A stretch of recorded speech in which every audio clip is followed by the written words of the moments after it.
नमस्कार, साधना न्यूज की इस खास पेशकश में आप सभी का स्वागत है। मैं हूं ऋषु त्यागी। कुछ तारीखें तकलीफें देती हैं, कुछ रातें लौटती हैं तो दिल की बेचैनी बढ़ा जाती है, रूह कांप जाती है। सर्द रात में माथे पर पसीने की बूंदें दिखने लगती हैं। दिसंबर की वो दर्द भरी तारीख फिर लौटी है। फिर आया है 16 दिसंबर, जब एक देश की बेटी को दिल्ली की सड़कों पर चलती बस में 6 दरिंदों ने नोचा था।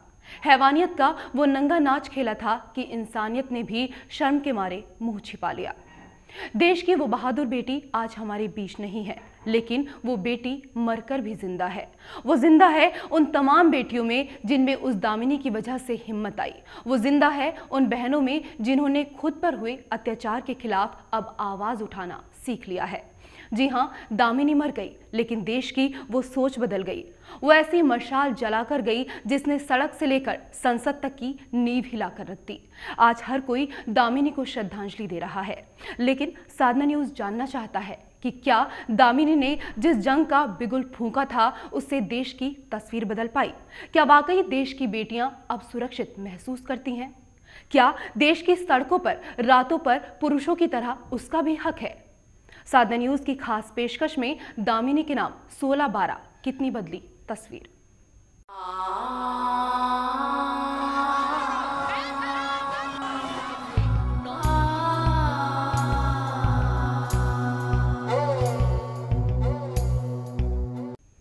फिर 16 दिसंबर आ गया, फिर वही सर्द रात, फिर वही अंधेरा, फिर वही सुनसान सड़कें, सब कुछ वही। यकीनन 16 दिसंबर की रूह को कंपा देने वाली यादें शायद ही किसी के जहन से मिट पाए, जब दिल्ली की सड़क पर दौड़ती बस में देश की एक बेटी को 6 दरिंदों ने नोचा था। इस दर्दनाक घटना के बाद खूब खबरें आई थी जन आक्रोश की, दिल्ली की सड़कों पर उमड़े जन सैलाब की, हवा में तनती मुट्ठियों की और विरोध की तेज और तीखी होती आवाज की। क्योंकि दिल्ली बलात्कार घटना एक ऐसी घटना थी जो भूलने की आसानी सी आदत डाले इस समाज पर हथौड़े बरसा रही थी। जी हाँ, आज फिर वो मंजर याद आ रहा है जिसने न जाने कितनी माओं को रुलाया, कितनी बहनों की जुबान के ताले तोड़े, क्योंकि एक बेटी के साथ 6 दरिंदों ने हद से ज्यादा हैवानियत जो की थी।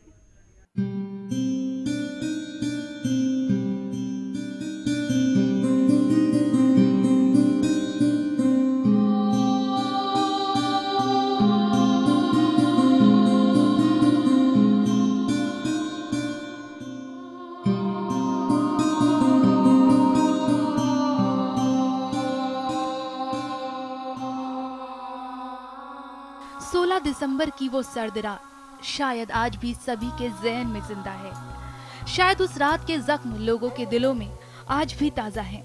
वो रात जिसने देश की एक बेटी से उसकी जिंदगी छीन ली थी। जी हाँ, आज फिर वही 16 दिसंबर है। पूरा एक साल गुजर गया, लेकिन जख्म नहीं भरे, शायद कभी भरेंगे भी नहीं। कैसे भूली जा सकती है वो सर्द रात जब लोग कंबल में दुबके हुए थे। तब एक बेटी की चीखें रात के सन्नाटे को चीर रही थी। वो चिल्ला रही थी। हैवानियत के दानवों ने उसकी अस्मत पर डाका डाला था। उसका रोना दर्दनाक चीखों में तब्दील हो गया था। गला रुंध गया था, लेकिन वो सिर्फ चिल्ला रही थी। कोई तो आए और उसे बचा ले, लेकिन उसकी दिल दहला देने वाली चीखें उस चलती बस की दीवारों से टकरा कर रह गई। किसी ने उस बेटी की फरियाद न सुनी, भूले भटके से भी कोई नहीं आया। ऐसा लग रहा था जैसे हर किसी को सांप सूंघ गया है। उसने तो भगवान को भी पुकारा, मिन्नतें भी की, हे मेरे मालिक, तेरी बेटी की अस्मत लुट रही है, किसी को तो भेजो। लेकिन उस रात को तो जैसे भगवान ने भी कान बंद कर लिए थे। कोई फरिश्ता उस दामिनी को बचाने के लिए नहीं आया और हवस के भूखे 6 दरिंदे उसे नोचते रहे। घंटों चलती बस में उसकी अस्मत पर वार होते रहे। हैवानों ने दरिंदगी की हद से ज्यादा उस बेटी के साथ बर्बरता की थी। जिस्म का कोई हिस्सा नहीं था जहां उन दानवों ने उस बेटी को ना नोचा हो।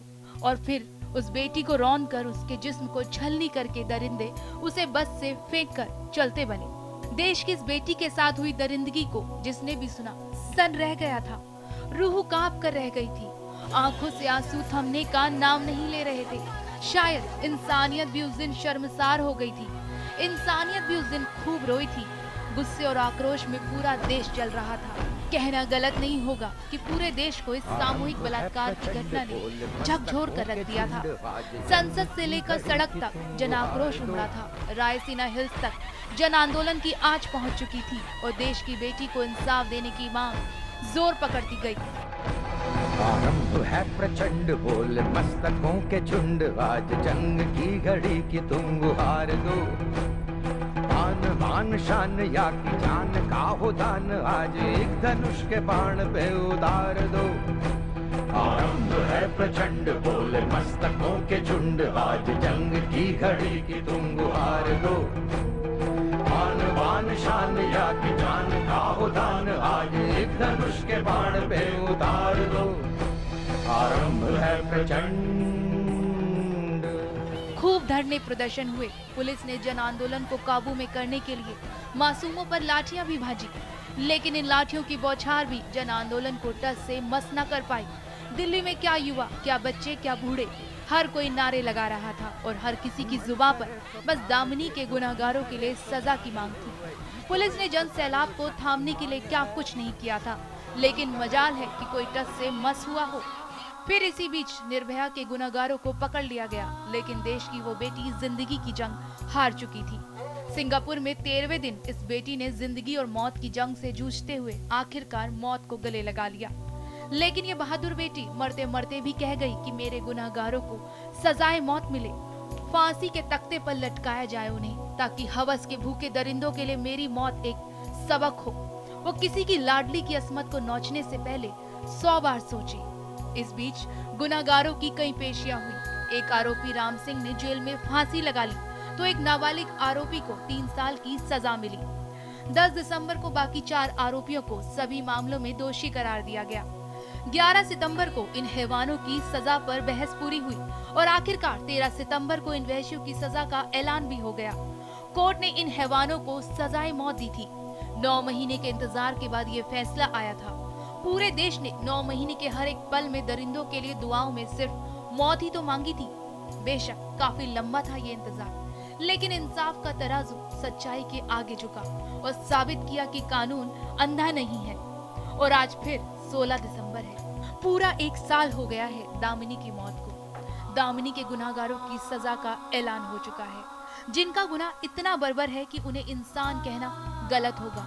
इंसान के भेष में इन राक्षसों के लिए अदालत ने फांसी की सजा मुकर्रर की है। बहरहाल अदालत के फैसले से देश और यकीनन दामिनी के परिवार का इंसाफ के लिए इंतजार खत्म हुआ होगा।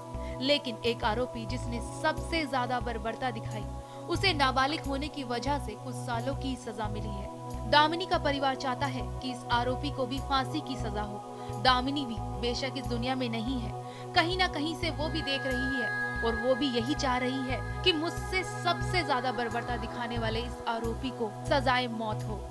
वो आरोपी जिसने उसके जिस्म को सबसे ज्यादा छलनी किया था, जिसने इतना बड़ा जुर्म किया, उसे कुछ महीनों की वजह से नाबालिग करार देकर काफी कम सजा दी गई। बहरहाल दामिनी का परिवार बस इसी आस में है कि उनकी बेटी का ये गुनहगार भी फांसी के तख्ते पर लटके, तभी दामिनी को सही मायनों में इंसाफ मिलेगा और तभी दामिनी की आत्मा को भी शांति मिलेगी और तभी एक बेटी की मौत के बाद इंसाफ की लड़ाई पूरी होगी और तभी पूरी होगी वो जंग जिसका बिगुल उसने जिंदगी से लड़ते हुए भी फूंक दिया। स्पेशल रिपोर्ट साधना न्यूज। चिड़ैया नन्ही सी चिड़िया अंगना में फिर आ जा रे, अंधियारा है घना और लहू से सना। 16 दिसंबर की दिल दहला देने वाली घटना ने पूरे देश को झकझोर कर रख दिया था। जन आक्रोश बस इंसाफ चाहता था। जिसने भी देश की बेटी के साथ हुई जघन्य घटना के बारे में सुना, उसकी जुबान से सिर्फ हैवानों के लिए बद्दुआ ही निकली। और फिर वो दिन भी आया जब दामिनी के गुनहगारों के लिए सजाए मौत पर मुहर लग गई। चलिए एक नजर डालते हैं पूरे घटनाक्रम पर। इस दौरान इस 1 साल के अंदर कब क्या क्या हुआ।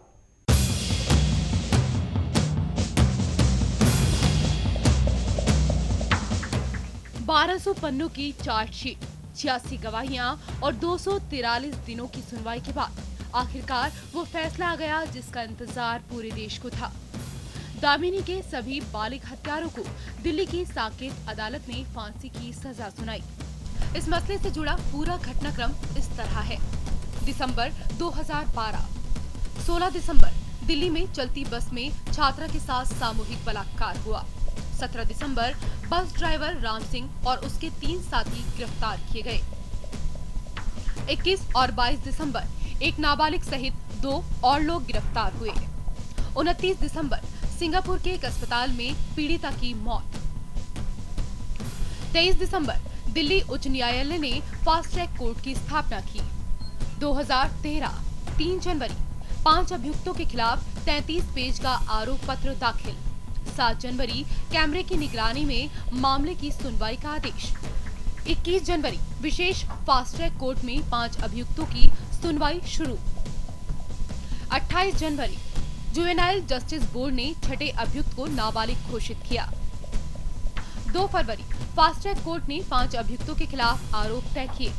5 मार्च नियमित सुनवाई शुरू। 11 मार्च तिहाड़ जेल में राम सिंह को मृत पाया गया। 27 अगस्त अंतिम दौर के लिए बचाव पक्ष ने दलील पेश करनी शुरू की। 31 अगस्त जुवेनाइल जस्टिस बोर्ड ने नाबालिग को बलात्कार और हत्या का दोषी पाया। नाबालिग आरोपी को जुवेनाइल जस्टिस बोर्ड ने 3 साल की सजा सुनाई। 3 सितंबर मामले के 4 आरोपियों विनय शर्मा, पवन गुप्ता, अक्षय ठाकुर, मुकेश के खिलाफ मुकदमे की सुनवाई पूरी। कोर्ट ने फैसला सुरक्षित रखा। 10 सितंबर अदालत में चारों आरोपी दोषी। 11 सितंबर सजा पर बहस के बाद फैसला सुरक्षित रख लिया गया। 13 सितंबर चारों हत्यारों मुकेश शर्मा, विनय शर्मा, अक्षय ठाकुर और पवन गुप्ता को दिल्ली की साकेत अदालत ने फांसी की सजा सुनाई। स्पेशल रिपोर्ट साधना न्यूज। और फिलहाल यहाँ पर रुक रहे हैं एक छोटे से ब्रेक के लिए, जल्द लौटते हैं।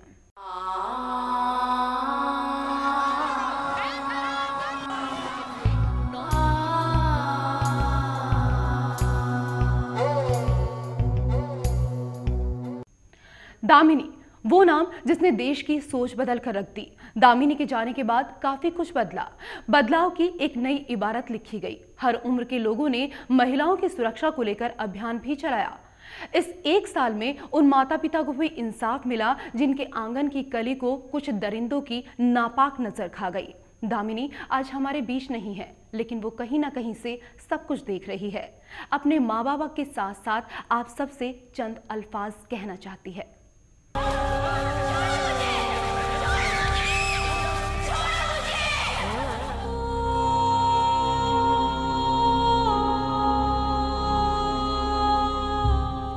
मैं दामिनी, फिर आ गया वो मनहूस 16 दिसंबर। पूरा 1 साल हो गया मेरे साथ हुई उस दरिंदगी को। आज फिर वही मंजर मुझे याद आ रहा है। सपने में भी नहीं सोचा था मैंने कि मैं इस कदर दुनिया से जाऊंगी।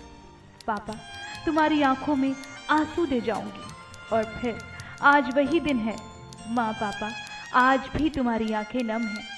मुझे याद कर छुप छुप कर रो रहे हो ना तुम। बाबा की रानी हो, आँखों का पानी हो। बाबा की रानी हो, आँखों का पानी हो। तुम्हारे लबों की फड़फड़ाहट दिल की बेचैनी साफ बयां कर रही है कि आप सब ने मुझे कितना याद किया। मैं भी बेचैन हूँ आपसे मिलने को, आपके गले लगने को, लेकिन मेरी बदकिस्मती है, मैं ऐसा नहीं कर सकती क्योंकि मैं इस दुनिया में नहीं हूँ। न जाने किसकी नज़र लग गई कि मैं आपसे दूर हो गई। कितनी लाडली थी ना मैं पापा की, मम्मी की आंगन की कली थी मैं। मेरे आने से पूरा घर खिल उठता था। पापा की वो मुस्कुराहट मुझे आज भी याद है। मम्मी, तुम्हारा मुझे लाड करना याद आता है, लेकिन आज सब बदल गया है। मेरी तकदीर ने ऐसा सितम दिया है कि मेरा पूरा घर मुझे याद कर रो रहा है। मत रो मेरे भैया। बार बार मेरी फोटो को देखकर मेरे बाद तुम ही तो हो ना जो मम्मी पापा का ख्याल रखोगे। जो सपना उन्होंने मेरे लिए देखा था उसे तुम्हें ही तो पूरा करना है। कितने सपने संजोए थे आप सबने मेरे लिए। डॉक्टर बनाना चाहते थे ना मुझे, लेकिन शायद मेरे नसीब में आपके सपनों को पूरा करना नहीं था। कुछ दरिंदों की हैवानियत ने मुझे आपसे छीन लिया। उनकी बर्बरता याद कर सिहर उठती हूँ मैं, जिन्होंने मेरे जिस्म को ही नहीं मेरी आत्मा को भी छलनी किया था। बहुत बुरा हुआ था मेरे साथ, मैंने शायद कल्पना भी नहीं की थी, लेकिन इतना सब होने के बाद भी मेरी हिम्मत आप सब बने थे। मैं जीना चाहती थी। माँ, आपको याद है ना, मैंने आपसे कहा था कि मैं जीना चाहती हूँ। उन दरिंदों को सजा दिलाना चाहती हूँ जिन्होंने आपकी लाडली के साथ इतना गलत किया था। मुझे याद है आपकी आंखों की नमी, जिनमें यही कसक थी, यही चाह थी कि शायद मैं बच जाऊं। लेकिन नियति को यह मंजूर नहीं था और मुझे जाना ही था। आज पूरा 1 साल बीत गया। जानती हूँ इस 1 साल में काफी कुछ हुआ। मेरे गुनाहगारों को सजाए मौत मिली, लेकिन उस हैवान को सिर्फ 3 साल की सजा क्यों, जिसने मेरे साथ सबसे ज्यादा दरिंदगी की थी। कितनी गिड़गिड़ाई थी उसके सामने मैं। मेरी आत्मा को शांति तभी मिलेगी जब वो भी फांसी के तख्ते पर लटकेगा। मैं ये भी कहना चाहती हूँ कि इस 1 साल में मैंने देखा कि बदलाव की एक बयार बह चली है। लोगों की सोच बदली है। मेरी उन बहनों ने जुबां पर लगे ताले तोड़े हैं जो जुल्म को सहकर डर के मारे चुप्पी साध लेती थी। मैं नहीं हूं, लेकिन मेरे लिए इंसाफ की जो अलग जगी थी उसकी लौ अब तेज हो गई है। मुझे खुशी है कि आज मेरी बहनें अपने गुनाहगारों को सजा दिलाने के लिए आगे आ रही हैं, बगैर ये सोचे कि समाज क्या कहेगा, कोई साथ देगा या नहीं। मैं बस यही कहूंगी, अब ये लौ कभी ना बुझे। दरिंदों को ऐसी सजा मिले कि किसी की लाडली के साथ बर्बरता करने से पहले वो 100 बार सोचे। आखिर में इस खत में मैं एक बार फिर अपने मम्मी पापा से कहूंगी कि आप अब मत रोना। इस जन्म में तो नहीं, लेकिन अगले जन्म में मैं आप ही की बेटी बनकर आऊंगी। आपकी दामिनी। चिट्ठी न कोई संदेश, जाने वो कौन सा देश जहां तुम चले गए। चिट्ठी न कोई संदेश, जाने वो कौन सा देश जहां तुम चले गए, जहां तुम चले गए। यकीनन दामिनी अपने इस खत के जरिए यही कुछ कहना चाहती थी। दामिनी आज नहीं है, लेकिन उन माता पिता का सोचिए जिनका आंगन सूना पड़ा है। वो जानते हैं कि अब दामिनी कभी वापस नहीं आएगी, लेकिन यादें हैं कि मन से दामिनी को जाने ही नहीं देना चाहती। आज भी माँ बाबा को यही लगता है कि दामिनी उन्हें पुकार रही है, कह रही है, पापा मम्मा लो मैं आ गई, क्यों परेशान हो, क्यों रो रहे हो। यकीनन दामिनी के माँ बाबा के इस दर्द को कोई कम नहीं कर सकता, लेकिन बांटा जरूर जा सकता है। साधना न्यूज के संवाददाता पंकज पांडे ने दामिनी के माता पिता से बात की और उनके गम को बांटने की भी कोशिश की। दामिनी आज हमारे बीच नहीं है, लेकिन वो हम सभी लोगों के दिल में जिंदा है, हर हिंदुस्तानी के दिल में जिंदा है। दामिनी ने अपने जीवन के लिए अंतिम समय तक संघर्ष किया और सिखा दिया, जज्बा पैदा कर दिया उन तमाम बेटियों में जो अन्याय के खिलाफ अपने साथ हुए शोषण और तमाम चीज़ों के लिए लड़ाई लड़ती हैं। दामिनी की मम्मी इस वक्त हमारे साथ हैं। दामिनी ने अंतिम समय तक संघर्ष किया, लगातार लोग उनसे जुड़े। क्या लगा कि सरकार ने जो कदम उठाए थे आज भी हमारी बेटियों के लिए सुरक्षित रह गई है दिल्ली? नहीं, ये तो नहीं कह सकते कि पूरी तरह से दिल्ली सुरक्षित है। हाँ, जो कुछ थोड़े बहुत बदलाव किए हैं तो इससे कुछ ये है कि लोगों में थोड़ी सी जागरूकता आई है। केस अभी भी चल रहे हैं। क्या लगा कि जो हत्यारे थे, जो उसके हादसे से जुड़े जिम्मेदार लोग थे, उनको सजा मिली है, वो पर्याप्त है? जब तक फांसी नहीं हो जाएगी तब तक पूरी तरह से कहाँ न्याय मिला है। जब तक फांसी हो जाएगी तब सच्चे मायने में तभी इंसाफ मिलेगा। दामिनी अंतिम समय तक आपके पास थी, क्या कुछ ख्वाहिशें थी, क्या करना चाहती थी वो? देखिए, सबके अपने अपने सपने हैं। उसके भी अपने सपने थे कि हम पढ़ाई करेंगे, अपने भाइयों को भी देखेंगे, मम्मी पापा के सपने को साकार करेंगे। और डॉक्टरी की पढ़ाई कर रही थी या फाइनल हो ही गया था। तो अब ये था कि कहती भी थी कि पापा अब चिंता मत करो, अब आपकी बेटी डॉक्टर बन के आ गई है। तो जाहिर सी बात है, सबके मन में अपने अपने सपने होते हैं, उनके मन में भी था। लेकिन जिस चीज़ के लिए उन्होंने इतना संघर्ष किया, 6-7 साल पढ़ाई की, वो चीज़ हाथे हाथ आने से रह गई। दामिनी ने संघर्ष तो किया था, लेकिन अपनी निजी ज़िंदगी में वो किस तरह की लड़की थी? क्या क्या चीज़ उसे पसंद थी? क्या खाना पसंद करती थी? या सबसे ज़्यादा पसंद उसे क्या आता था? वो सामान्य लड़की थी, नहीं ये भी किसी से लड़ाई झगड़ा नहीं, उसको नहीं पसंद था, झूठ उसको नहीं पसंद था। और जो आजकल ऐसे घटनाएं हो रही हैं, चाहे उसके ये चीज़ों से उसको सख्त नफरत थी। लेकिन कहते हैं कि जो चीज़ों से नफरत थी वही चीज़ें आके उसके ज़िंदगी में उसको ज़िंदगी ख़त्म कर दिया। और सबसे उसके ज़िंदगी में तो सबसे महत्वपूर्ण पढ़ाई था। सरकार की ओर से आज भी बहुत सारी कमियां मौजूद हैं। क्या सुझाव देना चाहेंगे सरकार को कि आज बेटियां सड़क पर निकले, माँ बाप को किस तरह का डर ना हो कि हमारी बेटी बाहर गई है? क्या कहना चाहेंगे सरकार को? सरकार को तो जो अपना काम करना है वो करेगी ही, चाहे कर ही रही है। सरकारी काम जानते हैं धीरे धीरे होता है, लेकिन इसमें एक आदमी एक सिस्टम जिम्मेवार नहीं है। इसमें सबको बदलना पड़ेगा, सब कुछ कानून से लेकर प्रशासन तक सबको अपना सोच बदलना पड़ेगा। कहीं ना कहीं जिस समाज में रहते हैं हमारे साथ ही वो लोग भी घूम रहे हैं, जी रहे हैं। और आजकल देख रहे हैं कि घरों में छोटे छोटे बच्चियों को उठा लेते हैं तो कहीं अपना रिश्तेदार निकलते हैं। दामिनी ने संघर्ष करने के बाद जिस तरह से उसके संघर्ष में तमाम भारतीय लोग शामिल हुए, सभी भारतीय शामिल हुए, तो एक मिसाल भी बनी है दामिनी हमारे बीच में रह के, हमारे दिलों में रह के, कि हाँ हम अन्याय के खिलाफ आवाज़ उठा सकते हैं। हाँ बिल्कुल, सबके दिलों में वो अपना जगह बना गई है। चाहे उसने एक तरह से एक आवाज़ दिया कि अब बहुत हो गया, इसका विरोध होना चाहिए। हमारे चुप रहने का ही कारण आज इतना बढ़ावा मिला है। तो हम तो सबसे यही कहना चाहेंगे, सब औरतों से, बच्चियों से, कि जब तक हम अन्याय सहते रहेंगे, हमारे साथ अन्याय होता रहेगा। तो हमें एकजुट होकर इसका विरोध करना चाहिए। विरोध का मतलब ये नहीं कि हम किसी से मारकाट करें, नहीं निपट सकते। सामने आए, उसे रिपोर्ट कराएं, और हर हालत में किसी तरह भी जो कोई ऐसा काम करता है जो बच्चियों को क्षति पहुंचाता है, उसको किसी तरह रिपोर्ट करके हर हालत में उसको सज़ा दिलाएं।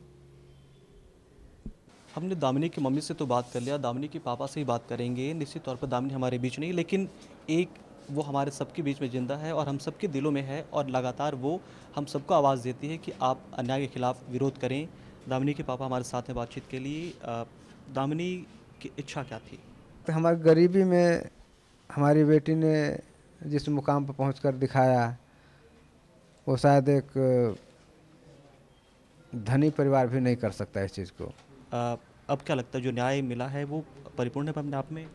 देखिए, न्याय जो मिला, फांसी की सज़ा मिली, वो तो ठीक है, लेकिन एक जो नाबालिग है उसके लिए कुछ नहीं कर सके, इसके लिए हम बहुत दुख है।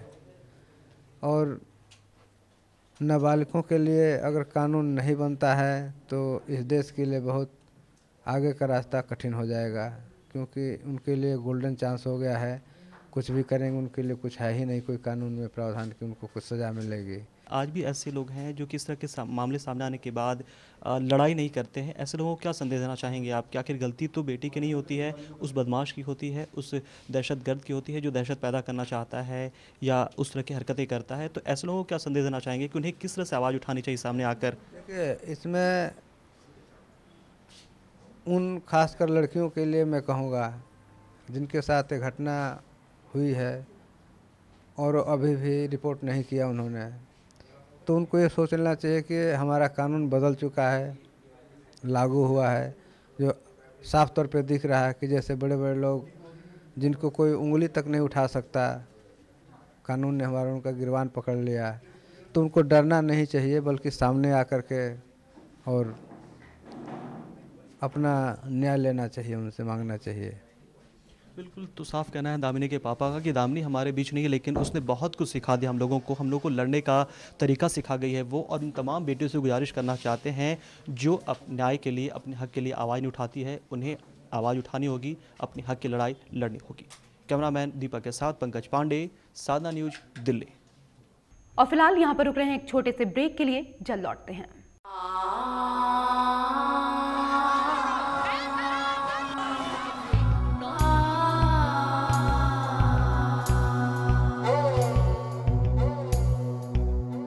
16 दिसंबर की वो खौफनाक रात आज भी हर किसी के दिल, हर किसी के जहन में जिंदा है। आज भी उस रात के जख्म उतने ही हरे हैं। उस दर्दनाक घटना को शायद ही कोई भूल पाया हो। इंसाफ की जो मशाल देश की वो बहादुर बेटी जला कर गई थी, उसकी लौ आज भी करोड़ों दिल में जल रही है। जी हाँ, यही वो समय था जब न्याय के लिए दामिनी की लड़ाई दिल्ली की सड़कों से शुरू होकर देश के हर घर तक पहुंची थी। दामिनी की कुर्बानी को 1 साल हो गया। इस एक घटना ने न केवल सत्ता पर बैठे लोगों को झकझोरा, बल्कि करोड़ों खामोश लबों को भी जुबान दे डाली। इस 1 साल के दरमियान कितनी दामिनियों ने अपनी चुप्पी तोड़ी और हवस के दरिंदों को सरेआम नंगा कर दिया।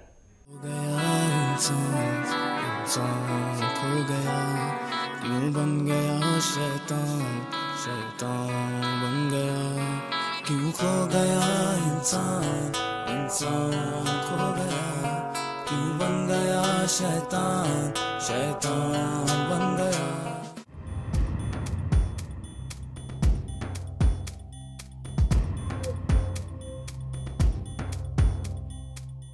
सर्द रातों में उठी क्रांति की वो लहर आज भी बह रही है।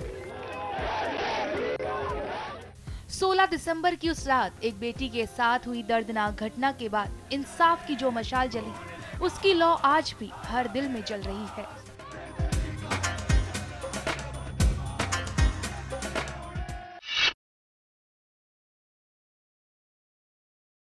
देश की वो बेटी तो ना रही, लेकिन उसने देश की ना जाने कितनी बेटियों को आवाज दे दी, वो शक्ति दे दी जिसके बूते कितनी निर्भयाओं ने अपनी अस्मत पर हाथ डालने वालों के बनावटी चेहरे से नकाब हटा दिया। जी हाँ, निर्भया ने हिम्मत और आत्मविश्वास की जो लौ जलाई थी, वो आज समाज के हर तबके को रोशन कर रही है। सालों से घरों में घूंघट ओढ़कर बैठी महिलाओं से शुरू करके बड़े कॉर्पोरेट जगत की हर नारी ने निर्भया के आंदोलन में सुर मिलाया था।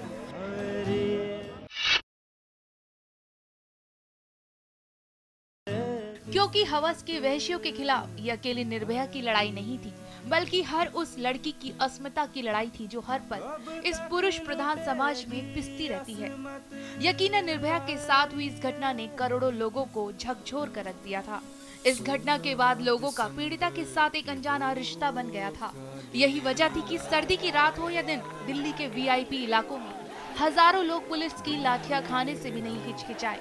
ये एक मुहिम थी निर्भया को न्याय दिलाने की, जिसका असर यकीनन कहीं न कहीं इस मामले पर 13 सितंबर 2013 को आए फैसले पर भी दिखाई दिया था। नतीजतन ऐसा ऐतिहासिक फैसला आया था जिसके मुताबिक निर्भया के गुनाहगारों को सजाए मौत दी गई थी।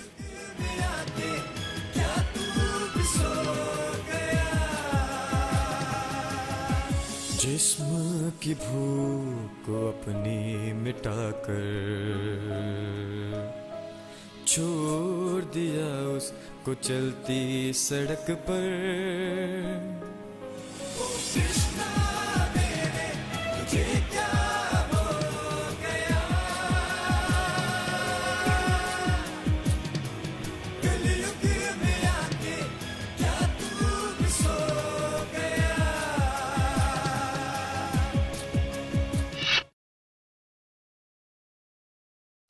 दिसंबर के बाद महिलाओं के खिलाफ होने वाले अपराधों पर एक नई बहस भी छिड़ गई। इसको लेकर जहां कानून में संशोधन तक की आवाजें उठी, वहीं मौजूदा कानूनों को सख्ती से लागू करने को लेकर भी मुहिम तेज हुई।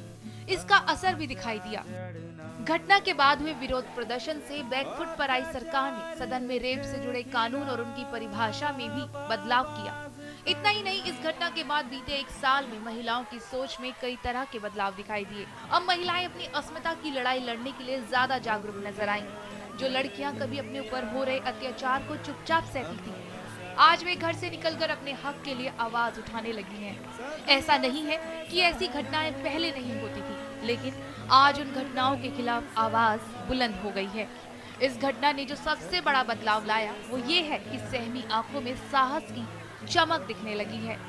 उनका खोया आत्मविश्वास एक बार फिर से वापस आ गया है। दिल्ली गैंगरेप की घटना ने उन लाखों महिलाओं को वो शक्ति दे दी जिसके दम पर वे अपने घर से इंसाफ की लड़ाई लड़ने के लिए बाहर निकल पाई हैं। वे भी अपने लिए जीने लगी हैं। इस घटना का ही असर कहा जाएगा कि कुछ बड़े हाई प्रोफाइल मामले सामने आए और उसमें पुलिस ने भी अपना काम बखूबी निभाया। फिर चाहे वो तरुण तेजपाल हो, नारायण साईं, आसाराम बापू, मुंबई गैंगरेप या फिर जस्टिस गांगुली का मामला, कई पीड़िताओं ने अपनी चुप्पी तोड़ी, ये बगैर सोचे कि आगे क्या होगा। इतने बड़े लोगों के खिलाफ आवाज उठाने पर उसे किसी का साथ मिलेगा या नहीं, उसे न्याय मिलेगा या नहीं, वो बस अपनी लड़ाई लड़ने के लिए आगे आई। यूं तो आसाराम और नारायण साईं का मामला सालों पुराना था, लेकिन 16 दिसंबर के बाद हुई क्रांति ने जो चिंगारी सुलगाई, उसका असर इन मामलों पर यकीनन देखने को मिला। कहना गलत नहीं होगा, निर्भया का बलिदान देश में बदलाव की इबारत लग गया और अब क्रांति की जो मशाल निर्भया ने जलाई थी, शायद वो कभी नहीं बुझेगी। हर उस गुनाहगार को सजा मिलेगी जिसने किसी की लाडली को नोचने की चाह भी की।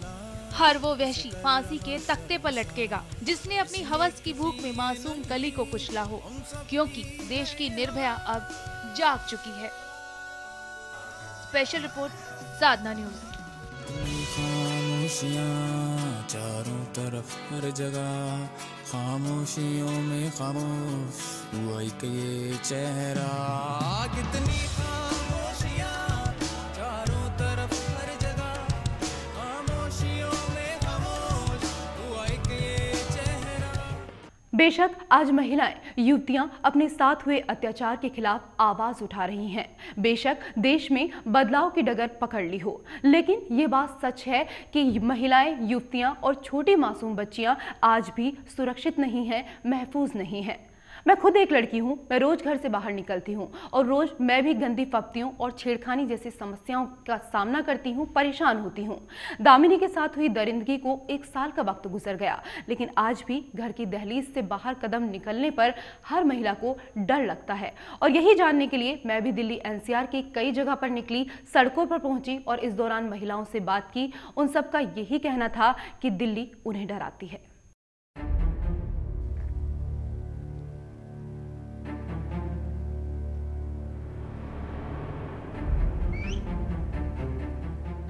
सोलह दिसंबर का केस आपको याद होगा, दामिनी वाला जो केस था, उसके बाद हर जगह ये कह दिया गया था कि जो मेट्रो स्टेशन होंगे उसके पास PCR वैन ज़रूर होगी, महिला पुलिसकर्मी जो हैं वो तैनात होंगी। आप इतने दिन से मेट्रो में सफ़र कर रही हैं, ये द्वारका सेक्टर 11 का मेट्रो स्टेशन है, क्या आपने यहाँ पर कभी PCR वैन देखी है? नहीं, आज तक तो नहीं। एवरी टाइम मैं इसी मेट्रो स्टेशन से जाती हूँ, मैंने कभी नहीं देखा, ना इवनिंग में ना मॉर्निंग में। देखो यहाँ मेट्रो स्टेशन भी पास है, उसके बावजूद भी यहाँ छीना जब्ती होती है, महिला की चैन छीन लेते हैं, पर्स भी छीन ले जाते हैं। द्वारका सेक्टर 11 के मेट्रो स्टेशन से महज चंद ही कदमों की दूरी पर हम पहुंचते हैं। तस्वीरें हम आपको दिखा रहे हैं, यहाँ पर सुनसान एरिया है, 3 महिलाएं यहाँ पर आ रही हैं। आपको रोकना चाहूंगी, इतना सुनसान एरिया है यहाँ पर और ऐसे में डर नहीं लगता? डर लगता है ना जी, जी डर लगता है यहाँ पे। कोई सुरक्षा? डर लगता है। आप आइए, आप आइए। आप बहुत डर लगता है। तो कोई रिक्शा या कुछ ऑटो वगैरह यहाँ से नहीं? यहाँ से नहीं, कुछ जाते हैं तो 30 रुपए, हाँ 30 रुपए लेते हैं, 50 रुपए मांगते हैं वहाँ से यहाँ तक आने में। तो क्या करें, हम गरीब आदमी है तो अपना पैदल आते हैं। बिल्कुल, जो ऑटो वाले हैं उनकी मनमानी यहाँ पर चलती है, 30 से 50 रुपए यहाँ पर महिलाओं से मांगे जाते हैं। आपका क्या कहना था कि ऑटो वाले छेड़ते हैं? हाँ जी, रिक्शा वाले भी छेड़ते हैं, ऐसे चलते चलते, साइकिल वाले चलते हुए तभी भी छेड़ते हैं। हम साइड से जाते हैं तो अब एक बार मेरी बेटी के धक्का मारा बाइक। आप बताइए जी, बताइए। बेटी जा रही थी, हम दोनों माँ बेटी जा रहे थे, तो रास्ते में एक गाड़ी वाला आया और हम नंबर नहीं पहचान पाए, उसने मारा, ये झोला में थैला लिए थे, उसके बाजू में लगा। 2 तारीख को तो एक लड़के ने मेरे ऊपर साइकिल गिर दी थी, तो मैंने उसको बहुत मारा, ये लाल बहादुर शास्त्री के सामने, वहाँ पे मैंने बहुत मारा उस लड़के को, क्योंकि हम लोग इस तरह के है नहीं। तो आपने शिकायत दर्ज कराई इसकी? यहाँ पर कोई आपको पीसीआर वैन या कभी मतलब पुलिस वाले कोई दिखाई देते हैं? कोई नहीं दिखाई देता, कोई दिखाई देता है। वो वहाँ पे चौकी है सिर्फ, यहाँ पे नहीं है। जिस दौरान आपके साथ और आपकी बेटी के साथ ये वाकया हुआ, उस दौरान कोई यहाँ पर पुलिसकर्मी कोई तैनात नहीं था? कोई नहीं था, कोई नहीं था इधर। वो तो सुबह का टाइम था, 8 बजे के टाइम था, उतनी टाइम कोई नहीं था। देखा आपने क्या कुछ महिलाओं का कहना है। दिल्ली की ये महिलाएं हैं जो काफ़ी परेशान हैं। हम बात कर रहे हैं शाम 6 बजे के बाद की, लेकिन इनका कहना है कि सुबह 8 बजे की ये घटना है। ऐसे में आप खुद अंदाज़ा लगा सकते हैं कि सुबह के वक्त भी महिला यहाँ सेफ नहीं है, तो रात के अंधेरे में वो घर के बाहर से निकले तो आखिर कैसे।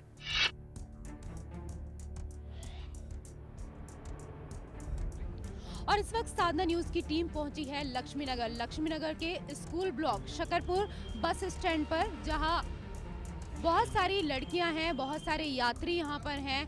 खास तौर पर हम बात कर रहे हैं दामिनी केस को लेकर। आज 1 साल पूरा हो गया है। तो दामिनी के साथ जो घटना घटी थी उसने पूरी दिल्ली को हिलाकर रख दिया था, दहलाकर रख दिया था।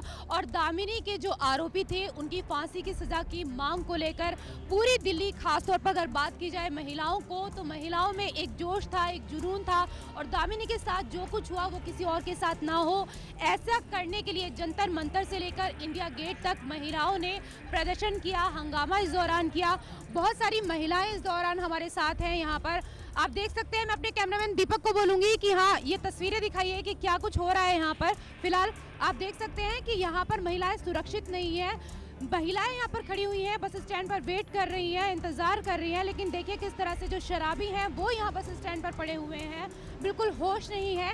ऐसे में कैसे सुरक्षित रह सकती है दिल्ली? किसके भरोसे है दिल्ली? महिलाओं की जो सुरक्षा है वो किसके भरोसे है?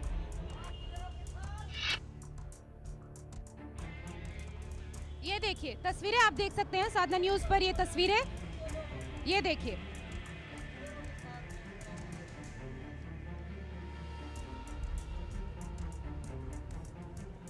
इतनी सारी लड़कियां यहाँ पर खड़ी हैं, बस का वेट कर रही हैं। और ऐसे में जो शराबी हैं वो भी आप देख सकते हैं। लक्ष्मीनगर दिल्ली का काफी पोश एरिया माना जाता है और यहाँ पर क्या हो रहा है आप देख सकते हैं। फिलहाल बहुत सारी लड़कियां हमारे साथ यहाँ पर खड़ी हुई हैं। आपसे जानना चाहूंगी कि हर रोज आप ट्रैवल करते होंगे, यहाँ से आप बस लेते हैं, कितनी परेशानी आपको उठानी पड़ती है? परेशानी तो होती है, पर इट डिपेंड्स ऑन यू कि आप उस परेशानी को कैसे लेते हो।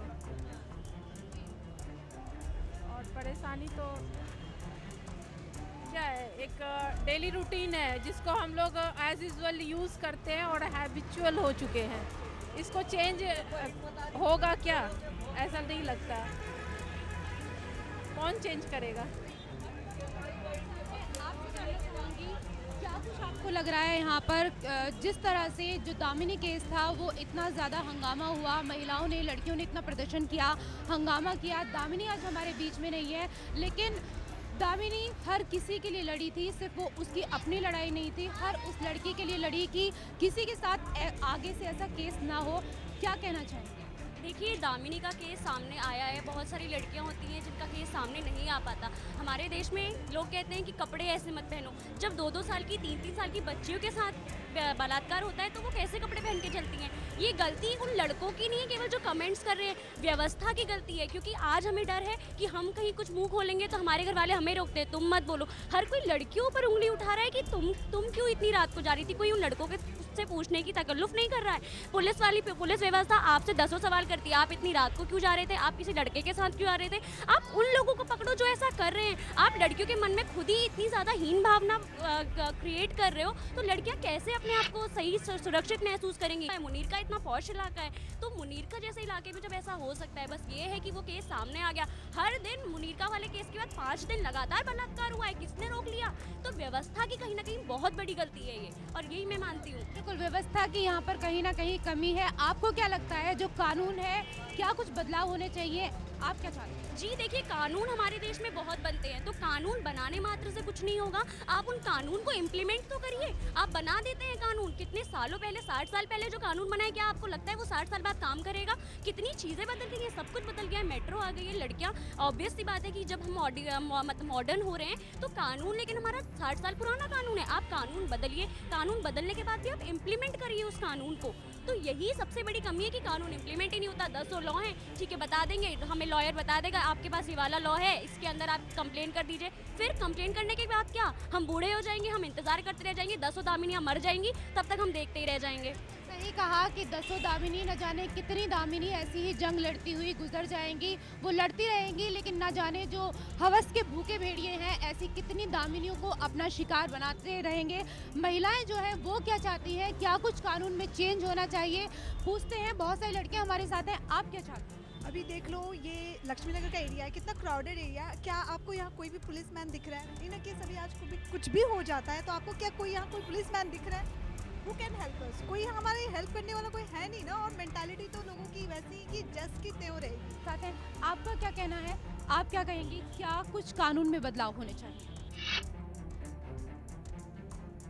देखो जी, कानून में बदलाव तो होनी चाहिए, क्योंकि देखो लड़कियां तो जो बड़ी हैं उन पर तो ये अंगुली उठ रही है, और जो छोटे बच्चे हैं उनका क्या किया जाए। स्कूल में बच्चे स्कूल भेजते हैं, हम लोग 6 बजे बच्चों स्कूल होता है, 6 बजे बच्चे स्कूल जाते हैं, तो उनके ऑटो का रखा है, रिक्शा का रखा है, हमने वैन की हुई है। उसके बावजूद भी वैन में देखो, कारों में देखो, सब कुछ ही है, सब जो कांड जितना होना है वो तो वैन में भी हो रहा है। और हमने जो बच्चों के साथ स्कूल में जो बस लगा रखी है, बसों में भी ये कांड हो रहा है। और 5 साल की 6 साल की बच्ची है, मेरी खुद की बच्ची है 12 साल की, और जो सुबह निकलती है 6 बजे, सुबह अंधेरे में घर से निकलती है, और रात को जो है ना दोपहर में 1 बजे घर आती है। जब तक लड़की घर नहीं आती है तो इतना जी घबराता है, मतलब डर लगता है कि कब लड़की घर आए, कब सुरक्षित है क्या नहीं है। स्कूल में भी है, चाहे टीचर है, आजकल जहाँ भी देखो कोई भी है, लड़की को बिल्कुल दिल्ली में बिल्कुल सुरक्षित नहीं है। घर हो या आप घर के बाहर निकले, कोई भी जगह जो है वो लड़कियों के लिए सुरक्षित नहीं रह गई है। चाहे वो छोटी बच्चियों की हम यहाँ पर बात करें, महिलाओं की बात करें, या उम्रदराज जो महिलाएं हैं उनकी बात करें,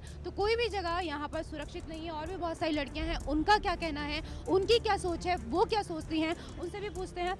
आपसे जानना चाहूँ, यहाँ पे सुरक्षा तो बिल्कुल नहीं है लड़कियों की। लोगों को लगता है कि क्राउडेड एरिया है तो यहाँ पे फिर भी सुरक्षित है, लेकिन ऐसा कुछ नहीं है। मेरे साथ खुद यहाँ पे हुआ था कि मैं यहाँ पे खड़ी थी बस लेने के लिए, तो वहाँ से मैंने बस को जैसे ही हाथ दिया तो इतनी ज़्यादा भीड़ थी, मैं नहीं चढ़ने वाली थी, लेकिन सामने से जो कंडक्टर था वहाँ का बोलता है, नहीं मैडम आ जाइए, जगह तो बना देंगे। मतलब एक इतना गंदे तरीके से बोला उन्होंने, मतलब उनको किसी की शर्म नहीं है कि उनको किसी की शर्म नहीं है लोगों को कि क्या वो बोल रहे हैं पब्लिकली, लड़कियों को कितना हैरास कर रहे हैं। वहाँ पे अभी थोड़े टाइम पहले की बात है, जस्ट वहाँ पे बीकानेर स्वीट्स के पास क्या हुआ था कि लड़की स्कूटी से जा रही थी और एकदम से किसी ने मतलब आके उसे आगे से मतलब हाथ मारा, और ये चीज़ हुई थी अभी थोड़े टाइम पहले और सामने। और मतलब लोगों को बिल्कुल भी ये नहीं रह गया कि क्राउड में भी लड़कियाँ सेफ नहीं हैं। एक और लड़की हमारे साथ यहाँ पर है, आप क्या चाहती हैं, क्या कुछ बदलाव होना चाहिए कानून में? आजकल कुछ नहीं हो रहा, गर्ल्स अनसेफ हैं पूरे एरिया में, जैसे कि इस दिल्ली में वी कैन सी। हम यहाँ पे भी देख सकते हैं कि कुछ नहीं हो रहा, कोई बदलाव नहीं है। गर्ल्स यहाँ वेट कर रही हैं बसेस के लिए, वो इतना लेट आती हैं बसेस, बट उनको क्या मिलता है, कुछ नहीं। यहाँ लड़के छेड़खानी करते हैं। जस्ट बिफोर हमने अभी देखा कि लड़के शराब भी कराते हैं, लड़कियों के साथ छेड़खानी करते हैं। ये ज़रूरी नहीं है कि लड़कियों का अवेयर होना ही काफ़ी है, पर मेरे ख्याल से शायद लड़कों को भी उतना ही अवेयर होना चाहिए। अगर किसी लड़की के साथ कुछ गलत हो रहा है तो वहाँ खड़े 10 लड़कों को भी आवाज़ उठानी चाहिए, क्योंकि ये पूरी सोसाइटी की प्रॉब्लम है, ये सिर्फ औरत जात की प्रॉब्लम नहीं है। दामिनी जैसा ही केस अभी यहाँ पे सीपी में हुआ रिसेंटली, 2 दिन पहले मैंने न्यूज़ में देखा, जो काफ़ी बुरा था कि दामिनी के रिवॉल्ट के इतने सारे रिवॉल्ट के बावजूद भी इतने सारे केसेस हमें देखने के लिए मिल रहे हैं। और उसी तरह से उन्हीं दिनों में ये बहुत ही गलत है। ये दिल्ली है, हमारे देश की राजधानी है, और हमें इसे रोकना ही चाहिए। This is for the welfare of our country.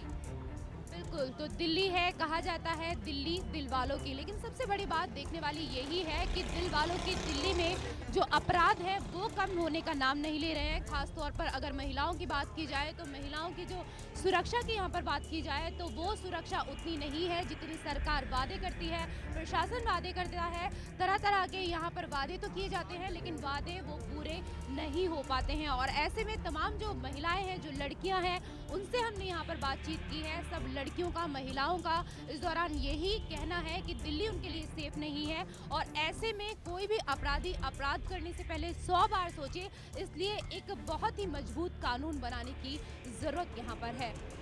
Camera person दीपक के साथ रेशु त्यागी, साथ न्यूज़। और फिलहाल यहाँ पर रुक रहे हैं एक छोटे से ब्रेक के लिए, जल्द लौटते हैं।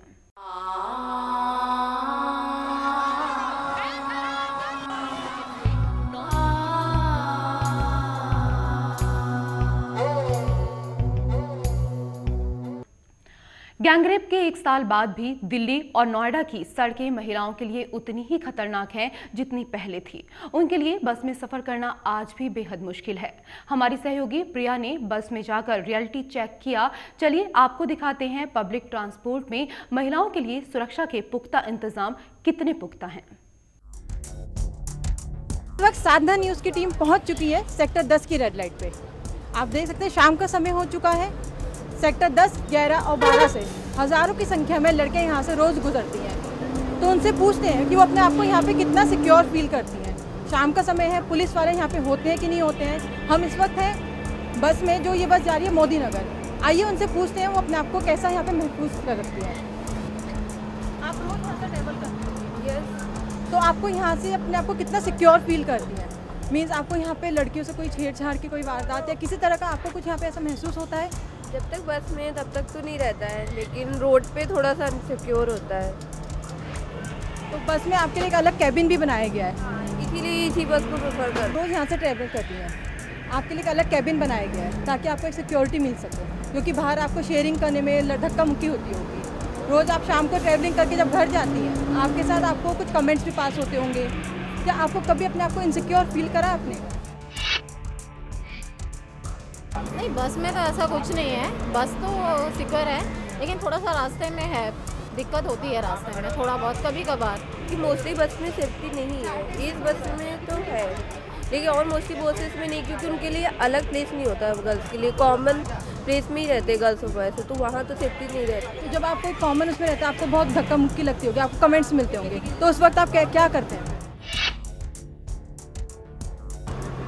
कुछ नहीं। कोई कंप्लेन अगर आप करें तो कोई सुनने वाला है आपकी बात? बस में तो बिल्कुल भी नहीं, बस में क्या कहीं पे भी नहीं है सुनने के। देख सकते हैं कि यहाँ पे इन्होंने बताया कि सिर्फ एक यही ऐसी बस है जिसमें कैबिन है, जिसमें इनको एक सिक्योरिटी लगती है। अदरवाइज सारी बसेस में जो है ऐसा कैबिन नहीं होता है, इनको रोज़ धक्का मुक्की का सामना करना पड़ता है, छेड़छाड़ इनके साथ हो सकती है, कोई पुलिस वाला यहाँ नहीं होता है, कोई इनकी मदद करने वाला यहाँ नहीं है। तो हम आपसे पूछना चाहेंगे, जैसे इस बस में आपको कैबिन दिया गया है, आप अपने आप को सिक्योर फील कर रही हैं, लेकिन क्या सारी बसेस में ऐसी फैसिलिटी आपको मिलती है? सारी बसेस में एक्चुअली ऐसा नहीं है, सिर्फ यही बस है, चलो 1-2 बसेस हैं जिनमें कैबिन दिया गया है, बाकी सब अदर बसेस में नहीं है। बाई चांस अगर ये मिस हो जाती है तो हम लोगों को उसमें आना पड़ता है, तो मोस्टली ऐसे होता है जैसे गेट पे लड़के लोग खड़े रहेंगे, वो छेड़छाड़ करते रहेंगे। तो एक बार ऐसे हुआ भी था, हमने पुलिस कंप्लेन की थी, तो हमने बोला था कि एक ऐसे है, आपको उनको अरेस्ट करना है, उनको कुछ बोलिए आप, तो उन्होंने बोला था कि आपको लेकिन सामने आके उसको पहचानना पड़ेगा, आपको बताना पड़ेगा, आइडेंटिटी देनी पड़ेगी कि ये वो लड़का है, इसने छेड़छाड़ की थी। तो सामने आइडेंटिटी देने से हम लोग नहीं आए थे, बिकॉज हमें लगा बाद में शायद कुछ और ना करे। तो पुलिस ने उसका कोई एक्शन नहीं लिया था? कुछ भी नहीं लिया था और कुछ भी एक्शन नहीं आया, तो हमने उस बस में जाना फिर बंद कर दिया। रोज़ यहाँ से मोहननगर ट्रेवल करती हैं, आपको रोज़ आना जाना करना पड़ता है, आपको क्या क्या यहाँ पे प्रॉब्लम फेस करनी पड़ती है? यहाँ पे बहुत भीड़ रहती है, ऊपर से बॉयज़ भी रहते हैं। अभी यहाँ तो कैबिन है, लेकिन और बसेस में यहाँ कैबिन भी नहीं होते हैं, तो बॉयज़ एक के ऊपर एक ज़बरदस्ती चढ़े जाते हैं, जबकि इतनी भीड़ भी नहीं होती, लेकिन फिर भी वो ज़बरदस्ती जानबूझ के सामने आते हैं। तो वो ड्राइवर या कंडक्टर कोई आपकी हेल्प करता है, आप उनसे अगर कुछ बोलती हैं तो? नहीं, कोई इतनी हेल्प नहीं करता। कहती हैं कोई भी हेल्प नहीं करता, हमें खुद ही जाना पड़ता है, रश काफ़ी मिलता है, काफ़ी बॉयज़ मिलते हैं, हमें अपनी सेफ्टी खुद ही करनी पड़ती है।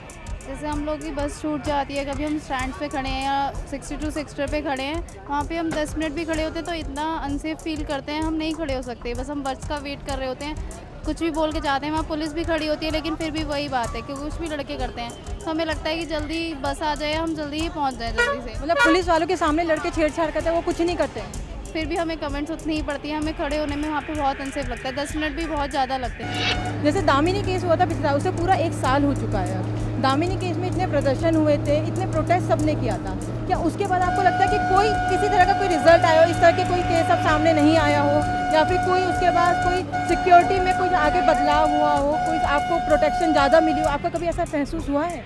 इतना नहीं हुआ है, लेकिन हाँ पहले से कुछ कम हुआ है, लेकिन ज़्यादा नहीं बोल सकते हम, क्योंकि बस में छेड़खानी होती रहती है आए दिन। मैंने जहाँ तक देखा है तो होता ही है।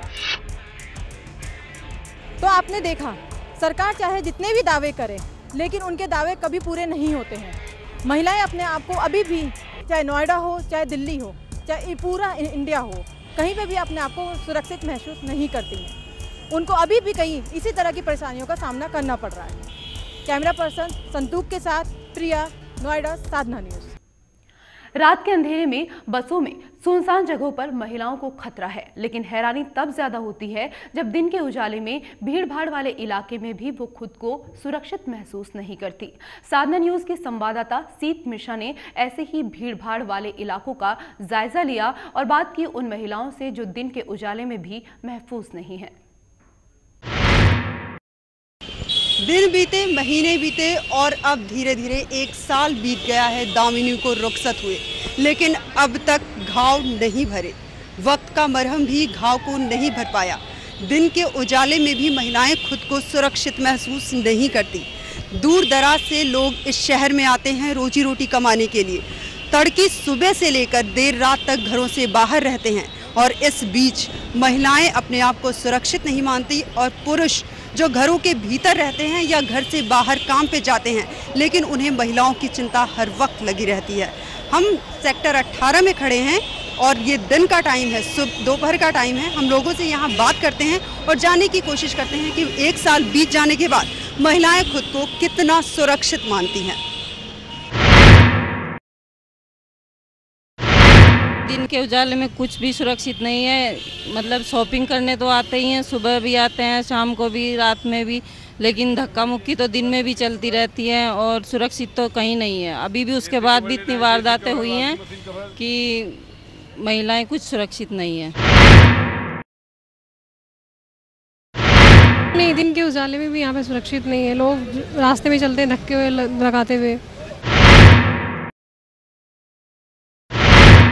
उनके फ़ोन्स रिंग होते रहते हैं। मैं अपने कलीग्स जो होते हैं उनके भी देखता रहता हूँ, जब कैब में होते हैं तो भी उनके फ़ोन आते रहते हैं कि आप कहाँ हो। तो ऑफ कोर्स प्रॉब्लम तो है ही लोगों को और कंसर्न है सारे लोग। हुआ उसके बाद अभी लेटेस्ट में I have heard about Mumbai में भी एक रेप केस हुआ है। So I don't think so anything has changed. Still they are, all the people are safe. वो फिर से केस जाएगा and all are safe, no punishment, all people are roaming around. बस रेप कर देते हैं and they just get out, get lost, they don't have to lose anything. Still all it's all women who have to face all this things. Cases होते हैं, wraps होते ही हैं। वो तो मीडिया हमारी है जो दिखा देती है, और मीडिया का नहीं दिखाते डजन इनके रेप नहीं हो रहे हैं। एवरी एरियाज ममूरा कोड़ा वोड़ा ऐसे इलाके हैं, वहाँ पे ना कुछ होता है। शायद अभी 2-3 दिन पहले भी हुआ था इन शायद सरफाबाद या कौन सा एरिया, वहाँ पे भी एक रेप केस हुआ, या नहीं सीपी में भी हुआ था एक rape case. In day times में हुआ है, गाड़ी में रेप केस हुआ। तो जब वो इतना बड़ा पब्लिक प्लेस है, इतना बड़ा मार्केट है, जब दिन में सेफ नहीं तो रात में तो हम कह ही नहीं सकते कि हम सेफ हैं।